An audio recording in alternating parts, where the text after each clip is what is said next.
여러분 안녕하십니까? 이해하기 쉽게 법률 상식을 전해드리는 텍소의 투시경 이택수입니다. 이번 시간에는 이 패소할 게 분명한 원고가 소송 비용도 내지 못할 것이 예상될 때 대처 방안은 라는 주제로 말씀 올리겠습니다. 우선 구독, 좋아요, 알림 설정 부탁드립니다. 이 법원에 제기되는 소송 중에는 간혹 엉터리 주장을 하면서 이를 소송으로 제기하는 경우가 있고, 흔하지는 않지만 상대방 골탕을 먹이기 위하여 소송을 제기하는 경우도 가끔 있습니다. 그러한 소송이 소액의 금전을 요구하는 경우라면 몰라도 토지나 임야의 등기를 말소하라 내지는 이전 등기를 하라는 등 그 재산 가액이 큰 부동산에 관하여 소유권을 주장하는 경우라면 소송을 당한 사람의 입장에서는 매우 긴장되는 일입니다. 그러한 경우에는 당연히 변호사를 선임하여 응소해야 하는 등 당장 소송 비용으로 지출해야 할 금액이 만만치 않습니다. 소송 비용은 패소자가 부담합니다. 변호사 비용을 포함하여 소송과 관련하여 지출되는 비용은 소송에서 패소한 당사자가 자신이 지출한 비용은 물론 승소한 상대방의 소송 비용까지 부담해야 하죠. 이 경우 소송을 제기한 원고가 재력이 충분하다면 별 문제가 없겠지만 전혀 재력이 없어서 소송에서 패소했을 때 상대방의 소송 비용조차도 책임질 수 없다면 이거는 문제입니다. 이때 원고에게 패소할 경우에 부담할 소송 비용을 미리 맡겨놔라고 법원에 신청을 할 수가 있습니다. 법원이 이러한 신청을 받아들일 경우 원고가 그 비용을 맡겨놓지 않으면 재판 진행을 하지 못하게 하는 제도가 있다는 사실, 이 기회에 확실히 알아두시기 바랍니다. 일반인으로서 알아두어야 할 기본적인 사항에 대하여 몇 가지 설명드리겠습니다. 본론에 앞서 우선 재판 종료 후 소송 비용을 받아내는 절차에 관하여 설명드리겠습니다. 판결문에는 반드시 그 소송 비용을 누가 얼마를 부담할 것인지를 판결 주문에 기재하도록 되어 있습니다. 통상 전부 승소가 아니고 일부 승소의 경우에는 소송 비용의 부담 비율을 기재하는 게 보통입니다.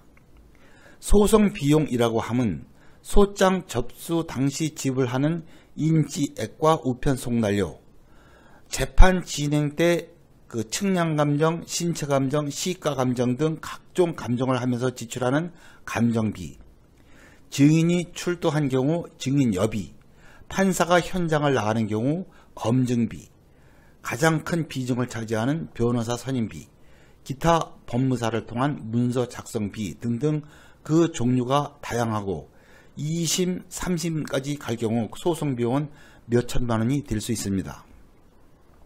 소송 비용을 청구하려면 소송 당사자에게 직접 청구하여 수령하는 경우도 있기는 하지만 원칙은 재판이 끝나고 실제로 그 비용을 지출한 영수증 등 자료를 법원에 제출해서 내가 지출한 소송 비용이 이러이러하니 상대방이 부담할 비용을 확정해 달라고 청구를 하면 법원은 양 당사자의 의견을 종합하여 상대방이 부담할 소송 비용을 확정하는데, 이러한 일련의 절차를 소송 비용 확정 절차라고 하고 법원이 판결이 아니라 소송 비용액 확정 결정을 함으로써 그 절차가 종료됩니다. 소송 비용액 확정 결정에는 실무상 그 금액에 대하여 이 지연 이자가 표시되지 않지만 대법원 2008-10051은 소송 비용액 확정 결정이 상대방에게 송달되고 확정이 되면 그때부터 연 5%의 지연 이자가 발생하고 그 지연 이자에 대하여도 별도 소송 없이 강제 집행할 수 있다라고 판결한 예가 있고, 소송 비용액 확정 결정이 있는 경우 확정 판결과 동일하게 그 확정 결정으로 강제 집행, 즉 경매를 할 수 있다는 사실 알고 계셨습니까? 본론으로 들어가서 엉터리 소송을 제기한 원고에게 패소할 것에 대비하여 소송 비용을 맡기라고 하려면 피고가 소송 비용 담보 제공 신청을 하고 이에 대하여 법원이 소송 비용 담보 제공 명령을 하여야 합니다. 이 소송 비용 담보 제공 명령을 받으려면 첫째, 원고가 대한민국의 주소, 사무소와 영업소를 두지 아니하거나 또는 소장 준비서면 그 밖의 소송 기록에 의하여 청구가 이유 없음이 명백해야 합니다. 민사소송법 117조 1항의 내용입니다. 즉 원고의 주소지가 국내에 없거나 청구 자체가 엉터리이어야 한다는 것입니다.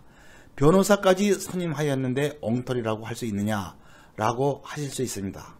엉터리 주장은 변호사들이 더 많이 합니다.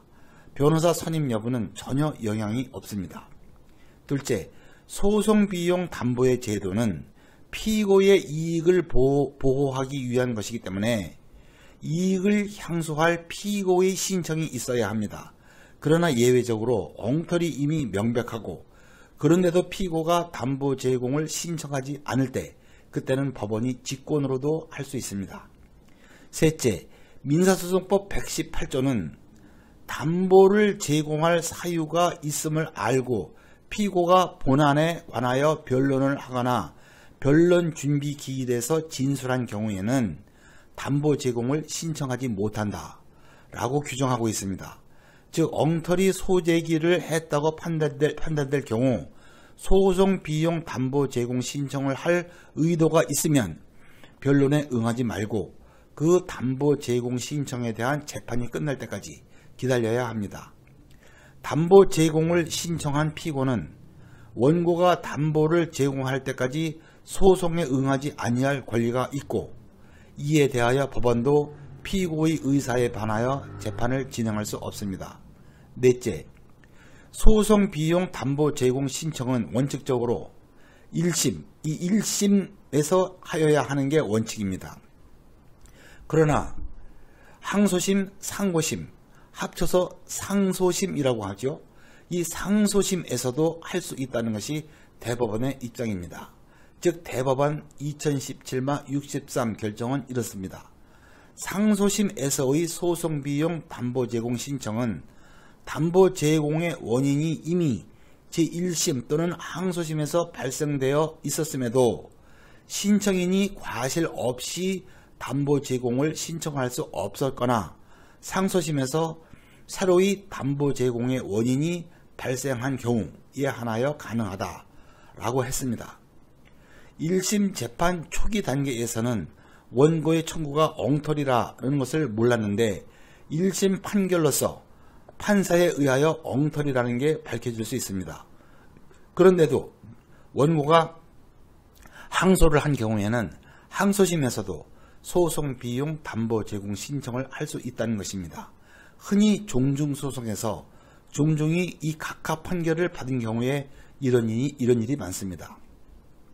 다섯째, 법원의 소송비용 담보 제공 명령에는 언제까지 얼마 액수를 담보 제공하라고 명시가 되어 있는데 이를 이행하지 못할 경우에는 법원은 변론 없이 소각하 판결을 선고합니다. 원고가 정소송을 하고 싶으면 그 돈을 마련한 후에 다시 소제기를 해야겠죠.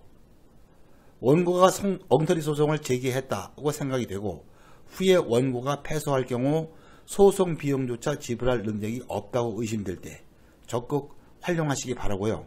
실제로 이 판사의 담보 제공 명령에 따른 금액을 마련하지 못하여 소송이 중간에 끝나는 경우가 심심치 않게 있다는 사실도 주지하시기 바랍니다.